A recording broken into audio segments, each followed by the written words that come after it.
Muy buenas noches, mis estimadas y estimados compañeros y compañeras de clase de la Maestría Negociaciones Económicas Internacionales.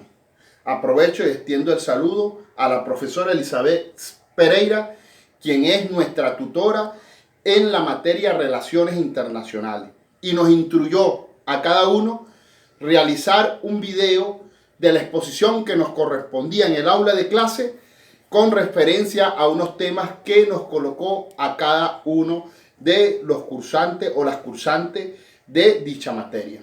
En el caso de mi persona, Jimmy Gudiño, me corresponde exponer el tema de diplomacia corporativa. Quiero decir que la diplomacia corporativa, primero tenemos que tomar la sección del tema del tema de diplomacia. Y según la Real Academia Española en el 2019, establece que la diplomacia es la rama de la política que se ocupa del estudio de las relaciones internacionales. Más adelante nos dice que la diplomacia es el conjunto de los procedimientos que regulan las relaciones entre los estados. Antocolés nos dijo que la diplomacia como ciencia enseña las reglas y los usos que rigen las relaciones internacionales como arte. Señala las actitudes que requiere la conducción de los asuntos estatales de carácter internacional. Queremos decir que la diplomacia inclusive se da antes de Cristo, porque los estados monárquicos enviaban en conflicto o en discusión de los intereses de esos estados monárquicos que dependían del rey a sus diplomáticos para discutir los intereses de cada una de sus monarquías. Aparte de eso, nosotros tenemos que decir que a partir del siglo XV, la Iglesia Católica, Apostólica y Romana colocó gente que era diplomática también entre los estados, que no tocaba solamente los intereses del estado, sino que tocaba intereses religiosos. En el siglo XVII nace el derecho diplomático. En el tema de este derecho diplomático, nosotros tenemos que decir que se constituyó en fuente fundamental para el nacimiento del derecho internacional público. Diplomacia corporativa. Según Caldús, la diplomacia corporativa se constituye en unos nuevos sujetos internacionales. Se establecen estos sujetos internacionales. Resulta que no solamente le corresponde al Estado o a los estados, por medio de sus embajadas, hacer la discusión de los asuntos personales diplomáticos. En ese sentido, resulta inadecuado asociarla a la política exterior que solo puede predicarse a los estados. El profesor Juan Carlos Manfredi, que en el estudio que hicimos y en el trabajo que desarrollamos, pudimos notar que este profesor de España es uno de los exponentes más importantes, cuidado si no el más importante de la diplomacia corporativa. Ejemplo, Juan Carlos Manfredi nos decía que la diplomacia corporativa es el desarrollo instrumental de la estrategia que ordena la relación con los poderes públicos y privados. También nos dice que las empresas asumen el carácter de organizaciones diplomáticas, pero debe existir un diplomático corporativo. Este diplomático tiene que ser especie de una persona que tiene que llevar el ritmo de la empresa al son que le toque y en la circunstancia que toque. Este diplomático corporativo, por supuesto, tiene que conocer, como los diplomáticos normales, las competencias de los estados donde hay las distintas empresas para realizar las distintas negociaciones.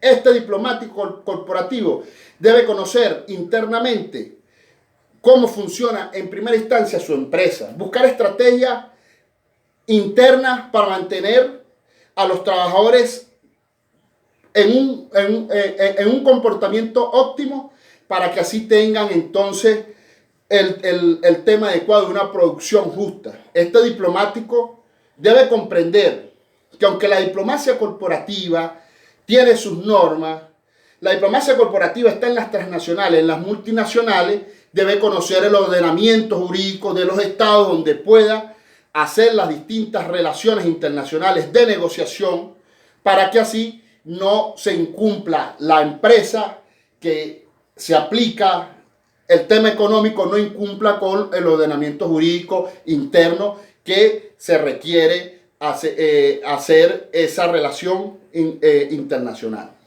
Pero aparte de Manfredi, en el 2009, Ordaz, Rigos y Duarte nos dijeron que la diplomacia corporativa se convierte así en un proceso complejo de compromiso con la sociedad y sus instituciones públicas. El principal valor agregado de la corporación es un mayor grado de legitimidad o licencia por operar. Nos dice en el tema de la diplomacia corporativa que las corporaciones juegan un papel importante a través de su práctica de las relaciones públicas y que podría estar moldeando la definición de corporaciones como instituciones dentro de la sociedad. Veamos entonces la importancia de lo que nosotros estamos diciendo en el tema de la diplomacia corporativa. Pero para hablar de la diplomacia corporativa, también nosotros tenemos que hablar del tema corporatismo.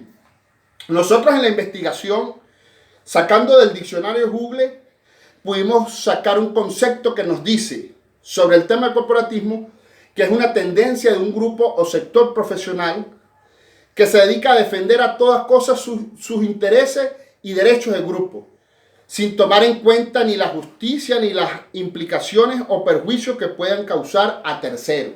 Es decir, que lo importante de la corporación o del corporativismo es que se logre el fin común de esa empresa.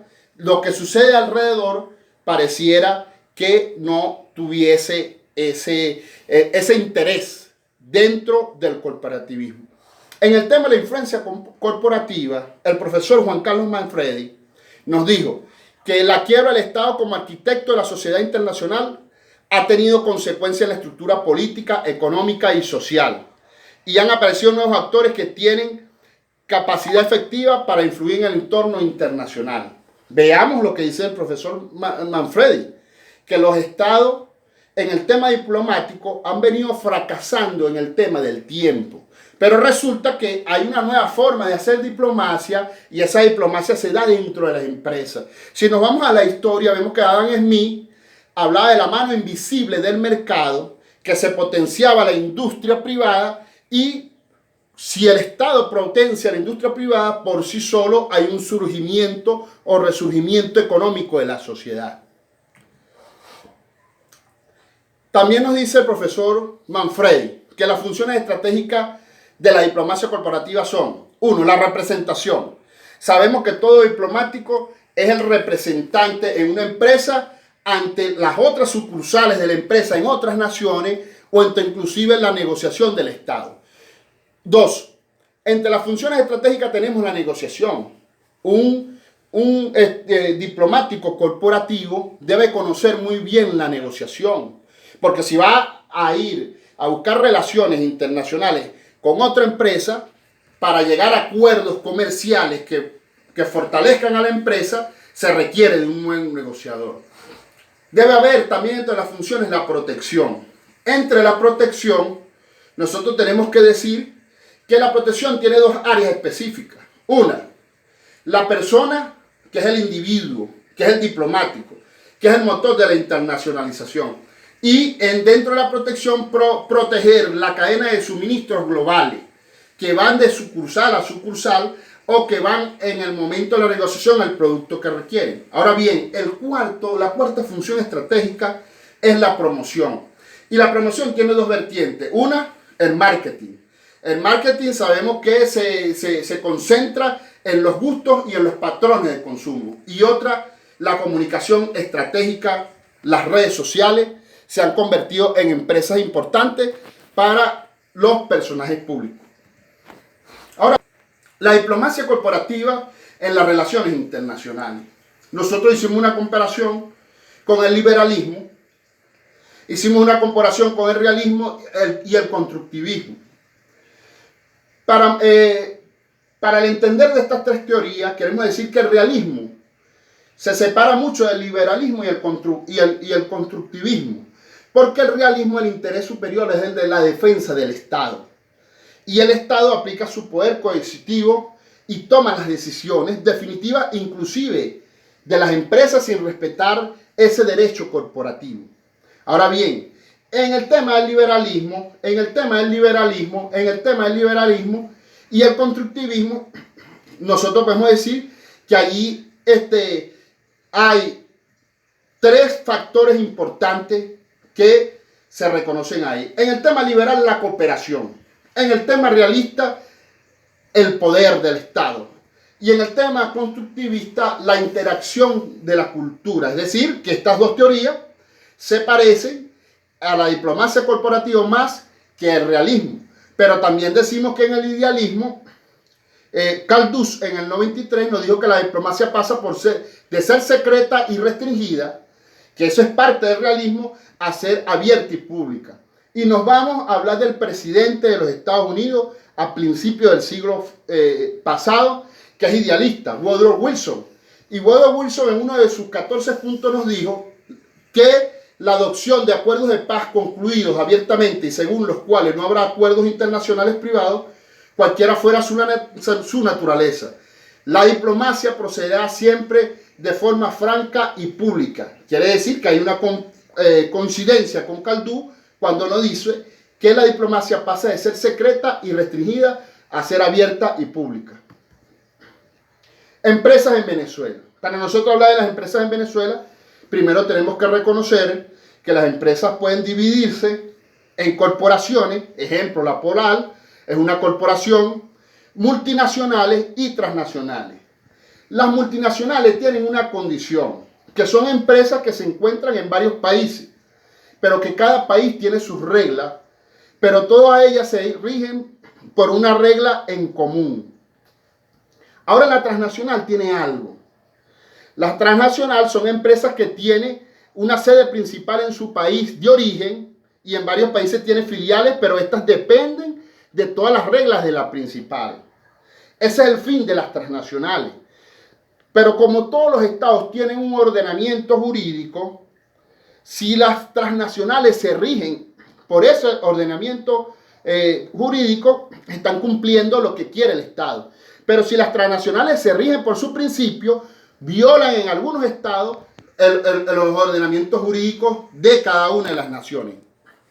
Ahora bien, en Venezuela tenemos algunas empresas que son venezolanas, que pueden ser corporaciones, pero también que son extranjeras, que son transnacionales o multinacionales que hacen vida en Venezuela. Podemos decir Johnson & Johnson, Empresas Polar, Colgate, Coca-Cola, que es Pananco, Movistar, entre otras. Empresas Polar, entre otras. Ahora bien, las empresas de Venezuela tienen un ordenamiento jurídico. Nuestra Constitución de la Carta Magna, en los artículos 112, 113 y 114, establece que las personas pueden dedicarse libremente a la actividad económica. Dentro de esos artículos regulan mucho lo que tiene que ver con el monopolio. Y hay empresas, corporaciones, que aunque no son monopolio, tienen casi el espectro total del mercado con los productos que colocan. Aunque no son monopolios, se comportan como monopolio. Y nuestra Constitución regula el monopolio. Ahora bien, el artículo 114 te establece que te sanciona el tema de la especulación, el tema del acaparamiento y el tema de la usura. Ahí nosotros no vamos a parar con el tema de la Polar, que es una corporación transnacional. ¿Por qué? Porque en el año 2015, 2016, 2017, nosotros recordamos que nuestro pueblo se puso a hacer cola. Nosotros también nos recordamos que aparte de eso no habían los productos, en los anaqueles. Y que resulta que en ese momento había acaparamiento y que había desabastecimiento y que había contrabando de extracción. Pero aparte de esa situación, que había todo eso, Pascualina Curcio nos dice en su libro La mano visible del mercado que en esos años ellos tuvieron la misma producción. Si tuvieron la misma producción, ¿dónde estaban los productos? Aparte que tuvieron la misma producción, tuvieron las mismas ganancias. Al final, en los balances de estado de esa empresa. esa empresa. Entonces, bien, allí nosotros tenemos que tener claro que es importante entonces que nosotros conozcamos el ordenamiento jurídico venezolano. El ordenamiento jurídico venezolano también tiene su código de comercio que permite las asociaciones de extranjeros que hacen vida aquí o que hacen vida en el extranjero. Te condiciona quiénes son las que hacen vida en el extranjero, que son venezolanas, o las que hacen vida aquí, que son extranjeras. Te coloca el código de comercio, esa situación, para conocer cómo son nuestras empresas. Ahora bien, nosotros entre los ejemplos que pusimos Johnson & Johnson. Y Johnson & Johnson es una multinacional que nace del siglo pasado. Y esta multinacional tiene sede en Venezuela. Y en Venezuela tiene tres departamentos fundamentales. Uno que trabaja con el tema de los bebés, otro que trabaja con el tema médico y otro que tiene que ver con el tema de aseo de nuestras mujeres en Venezuela. Y dentro de la diplomacia corporativa de ello vamos a mencionar tres de tantas que tiene. Una, asignar responsabilidad de los territorios, aprobar cuotas de venta. Otra, administrar las actividades del equipo de ventas en el área nacional e internacional. Otra, asegurar el suministro de productos y mantener continua comunicación con los departamentos de planificación, cadena de suministro, asuntos regulatorios y logística. Por decir alguna, son muchas las actividades o muchas las tareas que se encuentran dentro de lo que tiene que ver dentro de la diplomacia corporativa. Ahora bien, otro de los ejemplos que tenemos nosotros, Empresas Polar. Veamos Empresas Polar. Empresa Polar en su organigrama tiene un departamento que tiene que ver dentro de la junta directiva, aparte del presidente ejecutivo, la dirección de planificación corporativa. Pero tiene otro departamento que tiene que ver con la dirección de negocios internacionales. Dentro de estos dos departamentos de la Polar, ahí se trabajan toda la estrategia que tiene que ver con la diplomacia política de esta corporación que es venezolana, que nació en la parroquia Antímano en 1941 y que el dividendo de esta empresa ha sido el crecimiento enorme económico de la familia Mendoza. Porque si nosotros revisamos ahorita, en la situación difícil que tiene la República Bolivariana de Venezuela, los productos de alimentos Polar a veces son inasequibles para el común del pueblo venezolano. Ahora bien, vamos a leer de la diplomacia corporativa algunas premisas que tienen Empresas Polar. Empresas Polar tiene como premisa el respeto por la institucionalidad, el equilibrio entre el nivel de autoridad y representación de la organización. Aparte de eso, dentro de sus prácticas, tiene que haber liderazgo por la influencia ejercida clave, no solo para la toma de decisiones, sino también para motivar a los trabajadores. La adopción de prácticas responsables y comprometidas que apunten al desarrollo integral. Y también tienen estrategias para el relacionamiento internacional en sus mercados, porque Empresas Polar, que tiene de esa empresa se deriva Pepsi Cola, se deriva Alimentos Polar, Cervecerías Polar, y tienen sedes en Colombia y tienen sedes en los Estados Unidos, pero llegan a varias partes, a varios estados. Ejemplo, Johnson & Johnson, por ejemplo, sus productos llegan a 175 países, pero ellos tienen sedes en 57 naciones. Veamos cómo funcionan las transnacionales, veamos cómo funcionan las multinacionales, las empresas multinacionales, y veamos también que la diplomacia corporativa sirve para el crecimiento y prosperidad de las empresas. Pero dejamos una interrogante que tenemos que nosotros seguir revisando y seguir incursionando en la investigación sobre el tema: ¿sirve o no la diplomacia corporativa para erradicar la pobreza de la humanidad?